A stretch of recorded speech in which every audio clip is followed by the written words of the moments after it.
Right, I just thought I'd show you this. This is the crank. Now this is your bushing, and this is the journal for the on the timing side. And watch.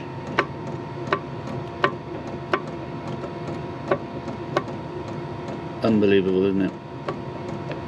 It's just absolutely. No wonder it was vibrating. That's shagged. I need a better gauge really, but for the purposes of what I'm doing, I think the accuracy is. I don't have to worry about that. That's shagged. Let me show you what we're looking at then. There we go. There's the bush, and I don't know if you can see. There's something different about this bush compared to all the others that I've watched and seen on YouTube. That's shagged. I don't know if you can see what the problem is. That's shagged. Or if it is a problem, but it could be.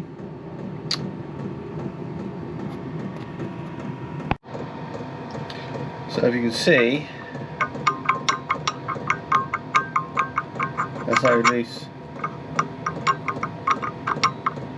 it was. It was just moving around on the end of the crank like that. It was absolutely flat. Oh, you can just see the gap here.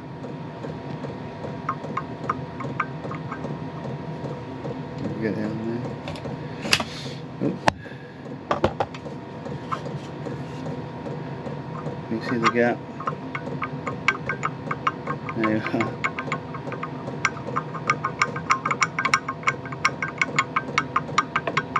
There you go.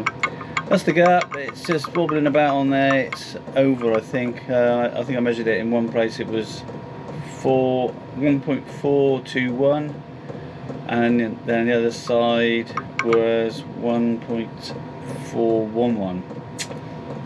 Yeah, so it's about 10,000, plenty more than that in some places. The other thing is with these countersunk screw holes that were used to obviously stop it from rotating, but I had to use a press to get it out because it was so tight in there anyway. So I don't know why they did that. Yeah, bizarre. Well, there we go. That's out. I'm going to send this. Well, this crank's no good. I don't think it's any good. A little bit. I don't know if it's worth saving. It's a shame. I've got two other cranks that have got more meat on it than these. Unless they do some oversized ones in here that I can use. You know, that's basically what it is. It's material thickness here, which is about 0.2. They do thicker ones. I think they do the 10,000 standard, the 10,000, 20,000, 30,000. So I don't think they do 40, do they? No, well, we'll find out. Right, so we know the problem. The timing side bush bearing is knackered. So we've got to find a machine shop to regrind the crank and match for a new bushing. Which incidentally, these are about 80-90 quid, I think. Quite expensive, but that's the way it is. So my time would be spent cleaning everything else up, boxing it all, putting it away, and waiting for that to be done.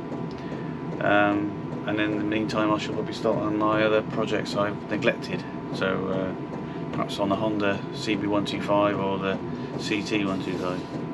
But yeah. Right, that's it. Thanks for watching, and if you like my videos, subscribe and like. Thanks.